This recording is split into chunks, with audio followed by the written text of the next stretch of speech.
You there? Yes, you. I know this year, you have decided to no grief for anybody. Well done. And in your mind, you are just saying that if anybody do me bad thing, I no go forgive that person. My brother, my sister. Farabalẹ̀ now.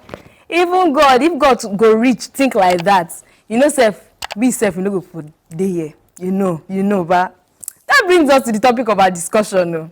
Should I forgive and forget? Welcome, beautiful saints.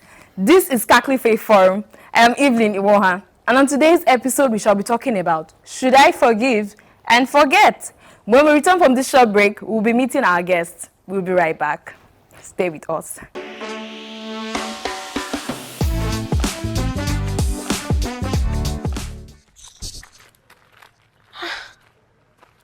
Anyways, I forgive her. Forgiving and forgetting is a personal choice that most people, including myself, struggle with. God desires that we have a forgiving spirit, whether or not the offender is remorseful or tries to make amends with us. But that doesn't mean we have to pretend like that offense was never committed against us. Instead, it is advisable that we remember the offense so we can create boundaries and protect ourselves from harm in the future. Just as God doesn't remember our wickedness, but knows that we have committed sin against Him and fallen short of His glory. So, find a balance that will give you peace, foster your personal growth, while also protecting yourself from harm.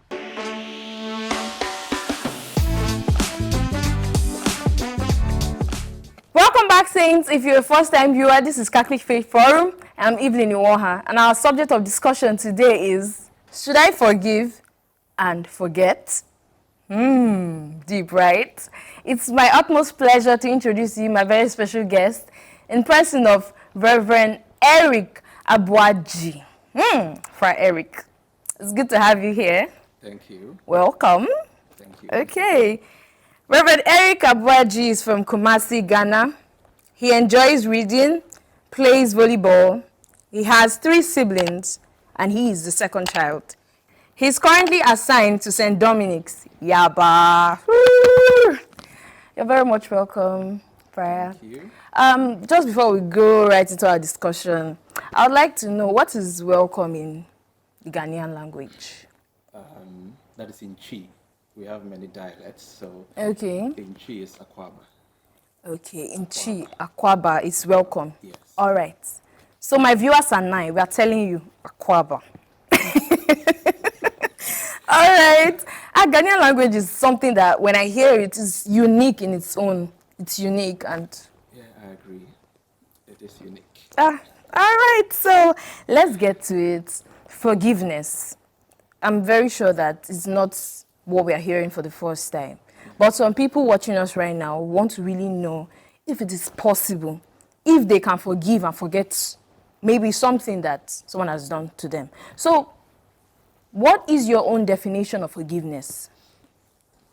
Well, the commonest definition, this is not a definition, but just statement you can easily make on forgiveness. That Okay. it is something that is easy when you're talking about, but when you have to practice, it is a difficult matter. Yeah. But anyway, on a formal note, forgiveness is the act of charity, whereby we try to imitate the mercy of God. We try to imitate how God forgives our sins. Okay. Yeah. Wow. This forgiveness is deeper than I thought, because I thought it's just, letting people, I've forgiven you, I've forgiven you. Is it more than just having to say it? Is it deeper, like right up to the point that you set the person free from your mind? It goes deeper than that. The reason why, first and foremost, we have to forgive is because God asks of us that we forgive. So the first reason is that God forgives, and so we try to imitate God on that part. And the second reason is so that we may let go of any bitterness, any negative emotions, so that these emotions will not hamper or block your spiritual growth. So these are some of the reasons why you as a person, as a Christian, you need to forgive so that you can grow spiritually as a Christian. Even when the person has not come to the realization that they have hurt us. Even to the point that the person is not even sorry. You have to forgive for your own sake, So it comes in two dimensions: forgiving on account of the person, and then Okay. forgiving on account of your very self. So there might be an instance where the person is not even sorry, but you have to forgive. Yeah, I know it's difficult. It is, it is. Yeah. So that is forgiveness for you. So this forgiveness we've been saying to others, to other people. What about to self? Okay. Um, Forgiving oneself becomes a reality when you begin to have um, negative emotions, bitterness on a certain wrong you did, either to yourself or to another person, Okay. and you've ended up being in a situation where you are feeling almost like hatred for yourself. In such a situation, you get to a point where your self-worth is lessened, or because of this negative emotion. So Okay. forgiving oneself is like giving yourself a chance to restore this self-worth. And a perfect example will be the prodigal son. He had to forgive himself before making a move to his father to ask for forgiveness. And another instance where not forgiving yourself can seriously block your spiritual growth is the case of Judas. He was so sorry to the point that he gave up. That is called despairing. Wow. So you need it. Wow. Yeah. So forgiveness then is really, really important. Extremely important. You know, there's this quote I've seen, I came across it some time ago, and it said that forgiveness or unforgiveness is like taking poison and expecting the other person to die.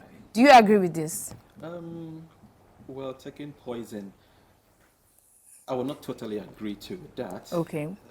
My reason being that when somebody hurts you, the person who is in your debt is not your very self, but the person who has hurt you. Yeah. So in that instance, the person has become inferior and you have become superior. So you taking poison doesn't really stand out in such a scenario. So, Okay.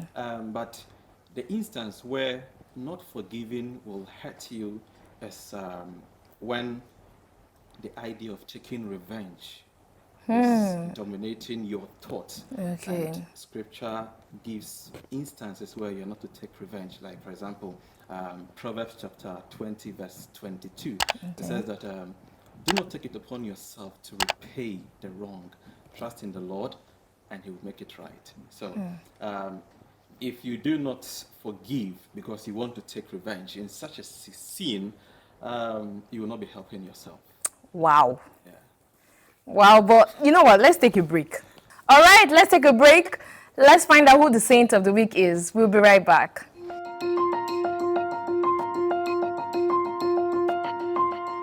Our saint of the week is Saint John Vianney. Born in 1786 in France, Jean-Baptiste Marie Vianney, also known as John, grew up in a devout Catholic family during the French Revolution. Despite the challenges of this time, he pursued his religious calling, eventually becoming a priest after overcoming obstacles, including military service under Napoleon Bonaparte. As a priest in the Ars parish, he dedicated himself to serving the poor and rekindling his faith in a community deeply affected by the revolution. Known for his tireless works in the confessional and passionate sermons against social vices such as dancing on Sundays, he gained widespread fame and attracted thousands of pilgrims. His devotion to Saint Philomena and miraculous recovery from his illness strengthened his reputation as a holy man, and despite his struggles and attempts to leave his parish, he remained steadfast until his death in 1859. Recognized for his holiness, he was declared venerable in 1873, beatified in 1905, and canonized in 1925. Saint John Vianney's feast day is celebrated on the 4th of August, honoring his legacy of faith and service to the poor. Saint John Mary Vianney, pray for us.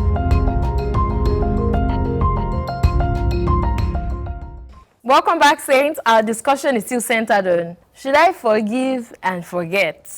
And just before the break, Friar Eric, you were making us to understand that there is no forgiveness when an individual already has the intention to revenge. To revenge, Yeah, to return the hurt. So now I'd like to ask that, what if a person forgives but cannot forget? Well, the idea of forgetting, in my understanding, Yeah. I think, is a psychological approach to helping an individual get over the revenge.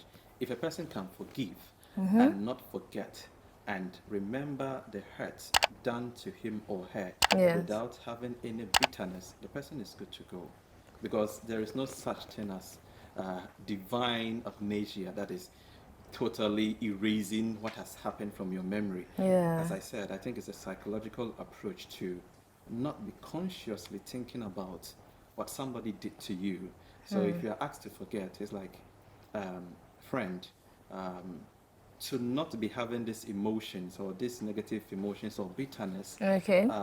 Do not be recalling or be reminding yourself of this hurt. So that's why the forget comes in.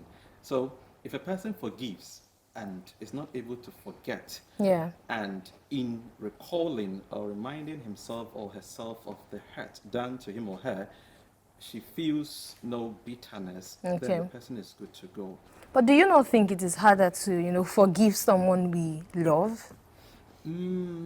It is harder to forgive someone we love. Yeah, it is true. The psalmist says that if it were an enemy making fun of me, I could endure it. But it is you, my friend, my companion. We had intimate talk with each other. So, even the psalmists in their time, this reality exists. So, yes, it is harder to forgive those we love, because those we love, we expect good things from them because of the word love. Very true. And if it happens that you hurt me as one who claims to love me, the wound becomes deeper, and the deeper the wound, the more difficult it becomes to forgive. So that is why it is difficult to forgive those we love, but we still have to forgive. Yep. it is Forgiveness, I difficult. think, takes time. Yes, no doubt it takes time. It takes time depending on the person's spiritual growth. Okay. Yeah. The person can forgive today. A Yeah. person, it may take years. This story I recounted of this man, it said that the father murdered his mother by Wow. shooting the mother in the head while he was still a child. He saw this with his eyes, and 2 years later, his grandfather came to their house and molested him for years. Wow. Now he is old, and in making this video recording, he said that he felt that something was still holding him back. So he said, I had to forgive them. And when he did, he felt lighter. So in the situation of this man, it took years. It must have been tough. It took years. So there will be an instance where the time for healing will take it will take a while, Wow. but you must forgive. Let's take a break. It's now time for our Know Your Faith session. Stay with us.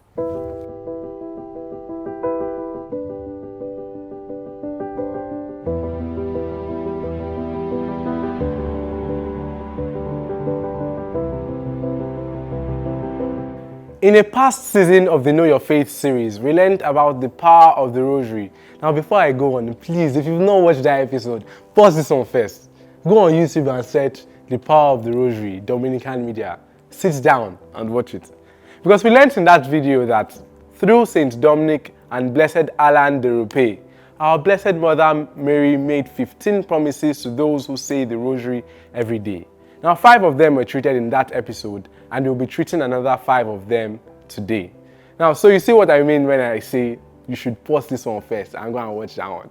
Because if you've not watched part 1, how you understand part 2?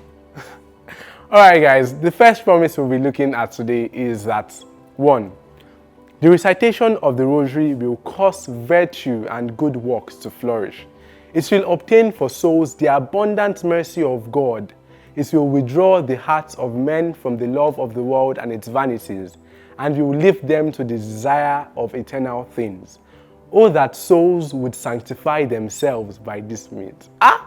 Basically, the devout recitation of the rosary helps us carry out good and virtuous works. That's what that promise is saying. Number 2, The soul which recommends itself to me by the recitation of the rosary shall not perish. That is being saved from eternal damnation just by recommending yourself to Mary through the rosary. 3. Those who have a true devotion to the rosary shall not die without the sacrament of the church. Now this simply means that at the point of death, a true devotee to the rosary must have received recently the sacrament of the church, especially that of penance and Holy Eucharist. 4. The faithful children of the rosary shall merit a high degree of glory in heaven. When you enter heaven, they will call you Agbabola. Don't ask you how much is money, don't worry. Money is not needed in heaven. Number 5, those who faithfully recite the rosary shall have, during their life and at their death, the light of God and the plenitude of His graces. At the moment of death, they shall participate in the merits of the saints in paradise. Now, this basically means that we will be like Saint Stephen at the point of death, seeing the heavens laid open and the Son of God sitting at the right-hand side of the Father. Oh, more. Guys, I can't wait. So far on the show, we've treated 10 out of the 15 promises made by the Virgin Mary to those who devoutly pray the rosary. Now, we'll be tracing the final 5 promises in a future episode. Stay tuned. That's it for today, guys. Do well to like, comment, subscribe to our YouTube channel, share this video with your family and friends, and till I come your way next time, don't miss me too much. Be bold.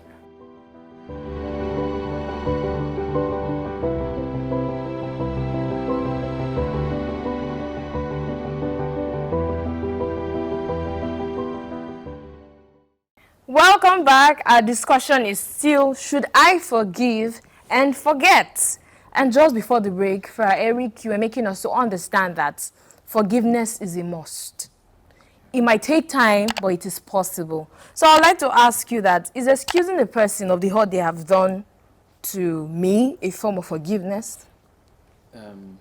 It's not the same as forgiveness, but it may be a process to forgiving the person. Okay. Excusing someone is trying to justify what they did Yes. to you. So that is different from forgiving. Forgiving is like you are trying to let go of all the hurts that you feel to reinstate or to restore the former friendship that existed. So I would say that excusing someone of something they've done to you will be a process to forgiving the person. So they are not the same. Wow. They are not the same.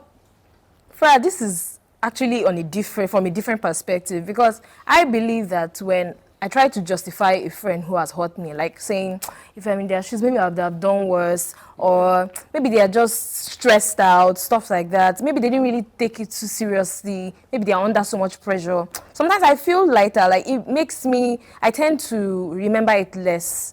Like I tend to just let it go very easy. So now you're saying it's not really The same as forgiveness. yeah. Yeah, it's not the same, because if you make it being tantamount to forgiveness, you'll get to a point you can't excuse someone's sin. So if you're not able to excuse, it will mean that, oh, I've not been able to forgive the person. So True.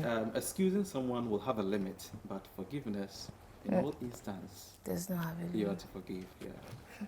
I think I can agree with that, because sometimes I feel like I'm repressing what I'm going to say, or let's say deferring the judgment. And there was a time in class I actually had an outburst, and it wasn't because of that particular person, but because I have been hurt constantly and I've just been excusing. And when it actually happened, I was like, I didn't see this one coming, you understand?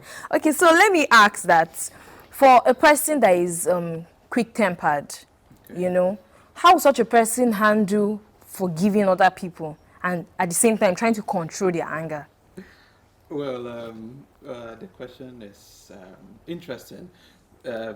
When you just raised the question, a quotation came to mind, but that is Proverbs chapter 19. It says, if someone has a hot temper, do not save him from consequence. Let him take it, because if you do it, you have to do it again. So if someone has a hot temper, the only way, according to Proverbs chapter 19, to allow the person face the consequence. So if the person feels the heat of his own hot-temperedness, at least something will speak to him. So that is one way. Okay. according to the wise man. So if someone has the issue of hot temper, um, you can advise, praying that the person will listen.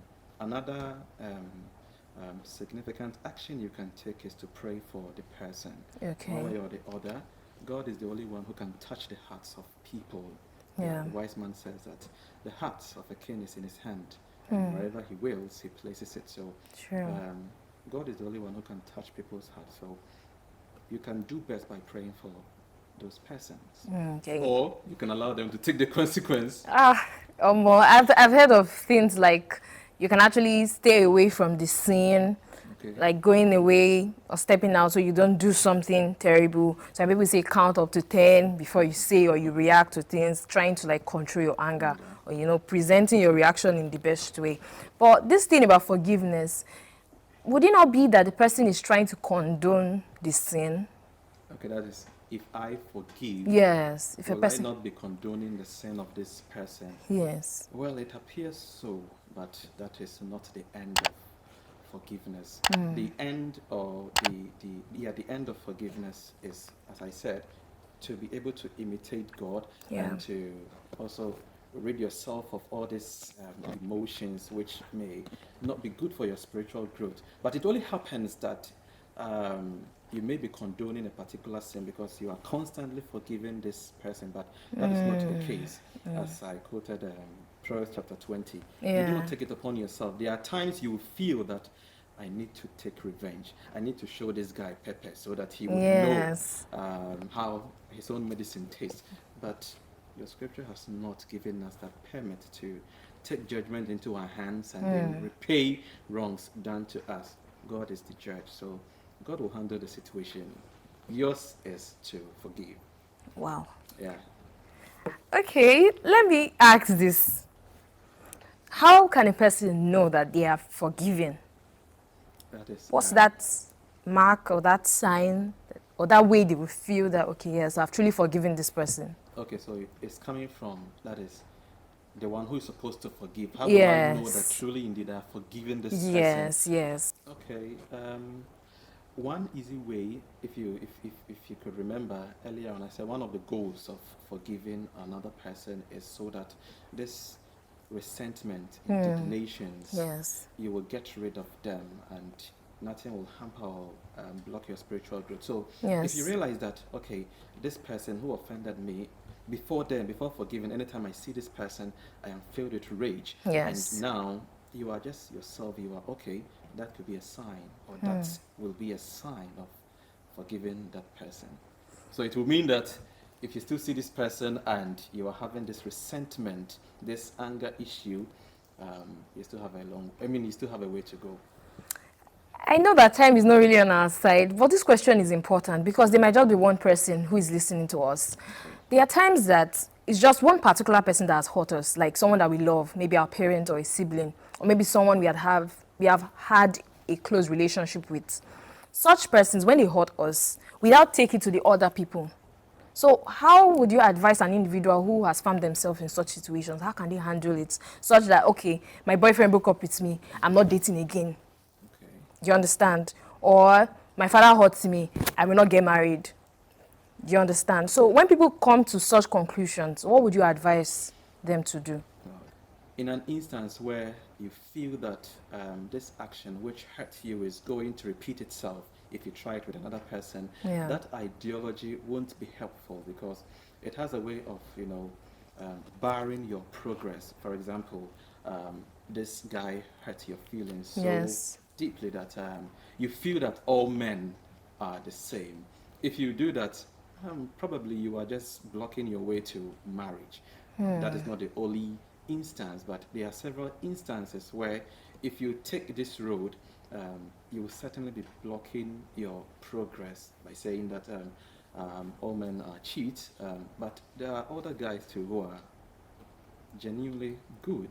So it's giving yourself another chance because nobody can predict life. Life is full of surprises, but it's also an adventure. So you shouldn't be afraid because of what has happened in the past. Take courage and move forward. Take courage. and move forward. That brings us to the end of our discussion. Thank you very much, Brother Eric. It was really nice having you to share your wisdom on forgiveness with us. Like, we cannot exhaust it. Thank you so much, our dearest viewers, for staying engaged from the beginning right up to this point. Please, if you have questions and contributions, please drop them in the comment section below. Follow us on our YouTube channel at Dominican Media. Turn on your post notifications so that you stay updated on all our latest content. Follow us at CFF on TV on Facebook, Twitter, and Instagram. I remain Evelyn Iwoha, and until next time, keep being saints in jeans and shirts. Bye-bye.